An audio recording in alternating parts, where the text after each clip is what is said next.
soy capacitadora del Instituto Municipal de la Mujer y les doy la bienvenida a la segunda transmisión del programa SOS Adolescente en Casa.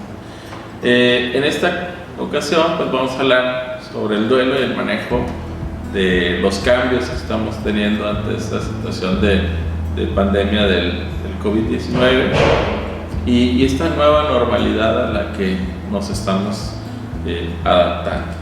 En este caso, pues vamos a empezar hablando de qué es esto del duelo. Lo escuchamos mucho y a lo mejor siempre lo asociamos con cuestiones de pérdida de un ser querido, pero realmente cuando hablamos del duelo estamos hablando de un proceso de adaptación al dolor que se produce por una pérdida cualquiera que sea, ¿no? A lo mejor cambié de domicilio, bueno, esto me genera una situación de duelo, a lo mejor perdí algún documento, bueno, esto también me genera una situación de duelo, y pues lo más marcado pues es la pérdida de un familiar o de un ser querido que también nos provoca una situación de duelo. Estas situaciones de duelo son diferentes para cada persona. La forma en que yo enfrento el duelo va a ser muy diferente a la que tú pudieras presentar esta situación. Cuando hablamos propiamente del duelo, pues es una reacción emocional que es completamente natural. Esto es lo que debemos de comprender. Vivir un duelo es algo natural y debemos de permitirnos y de darnos chance de vivir ese duelo. ¿Por qué? Bueno, porque ante la pérdida de una persona sobre todo, y que esta fue significativa, pues es importante manejar nuestras emociones. Es parte de lo que vamos a hablar en esta sección. El duelo se manifiesta a través de algunas emociones como la tristeza, el enfado, la culpa, autorreproches emocionales, y puede deberse o puede transcurrir en varias etapas. Estas etapas no son siempre las mismas o no tienen el mismo orden en todas las personas, pero sí vamos a ir viendo cómo de alguna manera sí pasamos por cada una de esas etapas. Pero como les decía, no nada más el duelo implica la pérdida de un ser querido, sino, por ejemplo, ahorita en el COVID, ¿qué implica el duelo?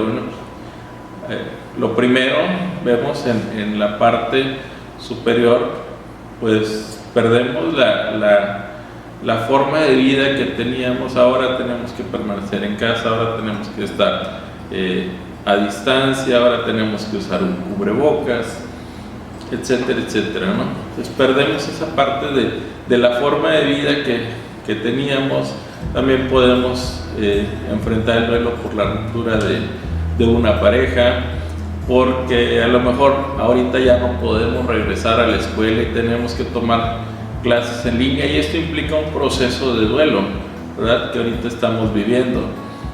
La pérdida de un ser querido, e incluso, como viene en la parte inferior, la pérdida de un ser querido que muere por COVID-19 y que a lo mejor no hay una despedida o no hay un ritual o ya no lo puedes ver porque por recomendaciones sanitarias pues no es posible, ¿verdad? Y esto pues genera una situación muy diferente que un duelo normal, natural, en donde perdemos un ser querido, vamos, lo velamos, lo enterramos. En algunas ocasiones, para quienes han perdido un familiar en esta situación, pues es bastante complicado el que no puedan verlo, el que a lo mejor y por prescripción sanitaria se tuvo que incinerar la persona.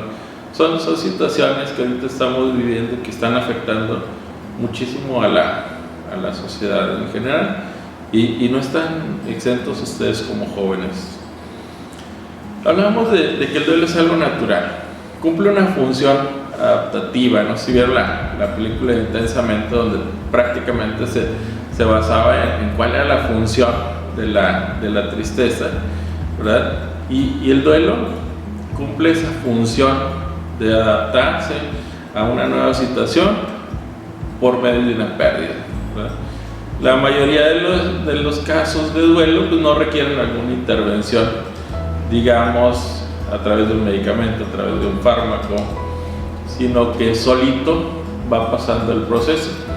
Cuando el proceso se alarga más del tiempo, pues entonces ahí sí se recurre con un profesional de la salud mental o la salud emocional, sobre todo cuando está afectando áreas importantes de la vida. Hablábamos en la sesión pasada, si viste la primera parte, si no te invito a que la veas, hablábamos de que tenemos 5 emociones básicas. La vez pasada, básicamente hablamos de temor o de miedo. Ahorita estamos hablando de esta emoción de la tristeza. ¿Qué tan importante es para ti como joven poder expresar la tristeza? Decíamos que tienen una función adaptativa, que es evaluar, tomar conciencia sobre la situación de perder a un ser querido, o de perder la estabilidad, o de ya no ir a la escuela. Pero también tiene otras funciones. Por ejemplo, en la función protectora, pues nos ahorramos energía, ¿verdad? O permite esa disminución de energía para proteger nuestro organismo. Y también la función social, que nos mueve precisamente a buscar apoyo en las demás personas. Cuando estamos tristes, normalmente somos como imanes, atraemos a las personas, ¿verdad? Y buscamos apoyo. Y esto, o todas estas funciones de las que hablábamos, pues sirven para fortalecer los vínculos con otras personas y para superar, obviamente, la pérdida, ya sea de un ser querido, la pérdida de la estabilidad, la pérdida de la normalidad y entrar a esta nueva normalidad. Como les decía, según Elizabeth Kübler-Ross, hay varias etapas del duelo. La primera, esa sí no se mueve, la primera es entrar en crisis. Cuando algo está fuera de lugar, entramos en crisis. Y después vienen otras etapas, como la negación, el enojo, el regateo. Y una de las etapas en el duelo que más perdura es la depresión. La depresión, digamos que es la que más se mantiene. De repente pudiéramos entrar en, no, el coronavirus no existe, o es un telón, o me enojo con el coronavirus, que por qué, que no me dejan salir y todo este tipo de cuestiones. O empezamos a negociar, si te vas, coronavirus, ya me voy a portar bien, te lo juro. Y tenemos esa parte, ¿no? Y luego entramos, ya cuando, ahora sí, estamos en el periodo de duelo, pues entramos en esa depresión, no como un trastorno, sino como una emoción más intensa, ¿verdad?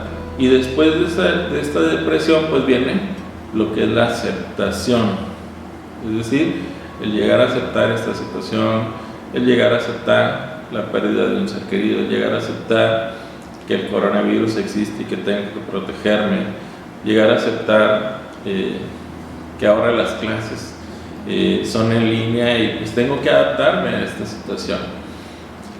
Y finalmente, cuando llegamos a esta parte de la aceptación, la resiliencia o el aprender de esta situación frustrante, de esta situación problemática, de esta situación de tensión. Y eso nos lleva pues a superar. Hay varios tipos de duelo, hay duelos complicados, ¿verdad? Donde, por ejemplo, puede haber sentimientos de culpa, puede haber algún bloqueo emocional, el duelo anticipado, que es cuando ya sabes que a lo mejor esa persona está enferma, ya va a fallecer. El duelo retardado o negado, ¿verdad? Que es cuando no podemos ver, aquí entran mucho las personas por COVID, donde no podemos ver a la persona, no nos podemos despedir, donde a lo mejor esta persona se fue y ya no supe qué fue lo que pasó con ella.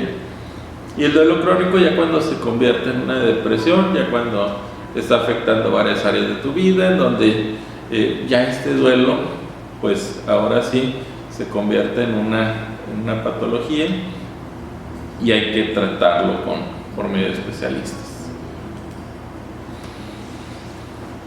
¿Qué implica perder un familiar ahorita en el periodo de COVID?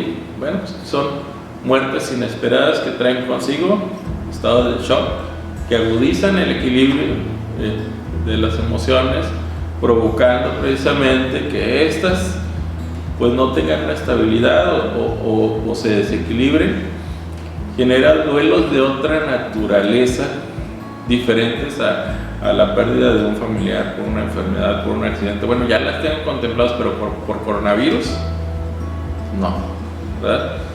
Entonces son muertes inesperadas, pero también son muertes inéditas, ¿verdad? Y estas muertes inéditas nos causan impotencia, la pérdida de esperanza, coraje, ira, pensamientos reiterativos de entender qué es lo que está pasando, qué es lo que pude hacer, o a lo mejor pues tiene una persona o un familiar enfermo de COVID y para no agravarlo no lo llevé al hospital porque me dijeron que era peor llevarlo al hospital, y a lo mejor falleció porque no lo llevé, y posiblemente hubiera fallecido aunque lo hubiera llevado.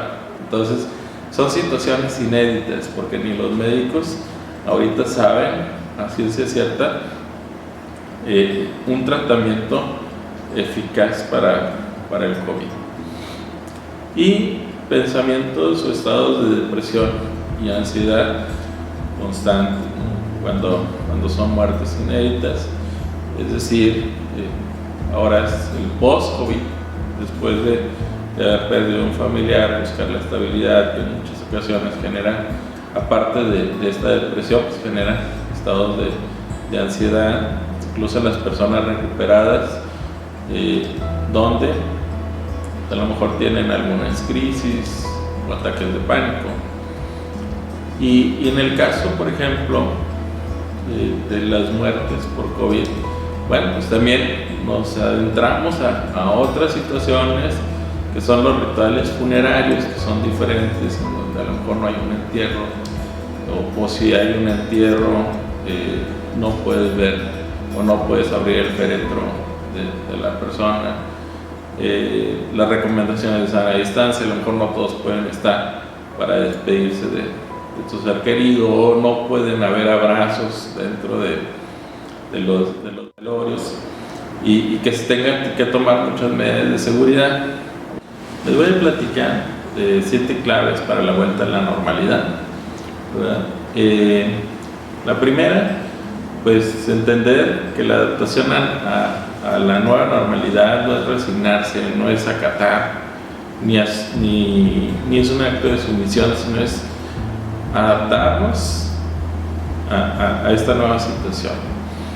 Es asumir la responsabilidad personal, es adoptar nuevos hábitos que nos costarán más. Entonces tenemos que preguntarnos, bueno, ¿por qué me cuesta tanto adaptarme a este nuevo hábito? ¿Qué emociones surgen? ¿Qué emociones están presentes que me impiden poderme adaptar y trabajar en ellas? Poner atención en lo que podemos hacer nosotros y no en lo que los demás están haciendo. Recordar que todo esto es por un bien mayor, por un bien que no nada más me implica a mí, sino que implica a todas las personas que me rodean. Y tener presente que todas y todos nos sentimos en algunas veces torpes o incómodos con esta situación, pero no tenemos que necesariamente sentirnos así. Necesitamos salir adelante, adaptarnos y superar, ¿no? ¿Qué no debemos hacer? Pues no reprimir el llanto, no reprimir la emoción, ni buscar ser fuertes, ni decirles a las personas que sean fuertes. Más bien, pues que puedan expresar estas emociones. No le pidas a una persona que esté pasando por un duelo que se anime, que se distraiga. No le digas que ya la persona ya no está sufriendo, o que fue la voluntad de Dios, o que es la ley de la vida, porque esas palabras no le sirven en este momento. No indaguen, ni interrogues sobre lo que sucedió. Lo mejor es escuchar. La mejor manera de ayudar a una persona que está en un duelo no es hablar, es básicamente escuchar. ¿Y qué es lo que sí puedo hacer si quiero ayudar a una persona que está pasando por un proceso de duelo? Si quiero ayudarme a mí, bueno, pues permitirme ser vulnerable y expresar mis emociones, todas mis emociones, incluso la tristeza. Buscar apoyo en las personas. Cuando una persona está en este estado, lo mejor es buscar apoyarse en los demás, compartir los buenos recuerdos que yo tengo con esta persona que ahora ya no está conmigo, hacer una despedida virtual o hacer una carta en donde yo a esa persona yo le dedique o le diga lo que yo no le pude decir cuando estaba conmigo. Puedo hacer una despedida, a lo mejor hacer unas diapositivas hablando de lo bueno que esa persona fue en vida. Confiar en nuestras capacidades, en decir, sí, puedo salir adelante, sí me puedo adaptar, sí puedo seguir con todo lo que venga. Y sobre todo, aprender de esa experiencia, ser resilientes. Si logramos sacar un aprendizaje de esto que estamos viviendo, vamos a crecer enormemente. Pero cuando no expresamos lo que sentimos, puede haber efectos muy dañinos como autolesiones, el famoso cutting. Pueden haber somatizaciones, enfermedades causadas por la mente o por el estado de ánimo, o incluso comportamientos suicidas. En los jóvenes pues es muy común. Estamos hablando de que antes de la pandemia, cada 40 segundos una persona en el mundo se suicidaba. Ahora esta cifra ha crecido y por eso es importante que tú sepas que es bueno, o sea, que es natural expresarlo, que es natural llorar y darnos permiso y valorar, porque esta experiencia nos ayuda a valorar lo que es la vida. Para finalizar, pues, te recuerdo que el dolor es algo inevitable, es algo que no podemos hacer a un lado o no podemos sacarle la vuelta, pero el sufrimiento es opcional. Y bueno, en el Instituto Municipal de las Mujeres estamos para apoyarlos con estas pláticas o si requieren algún tipo de atención en estas situaciones que pues de las que estamos hablando, que se están sufriendo, pues se da atención a las mujeres. Ahí les dejamos los datos del instituto. La dirección es Orizaba 3829 y se pueden comunicar al teléfono 713-5281 para cualquier duda referente a estamos en una situación de este tipo, de esta índole y requieren apoyo, pues no duden en acercarse. Me da mucho gusto platicar con ustedes en esta segunda transmisión de SOS Adolescente en Casa y pues esperamos que te haya servido y nos vemos en la próxima.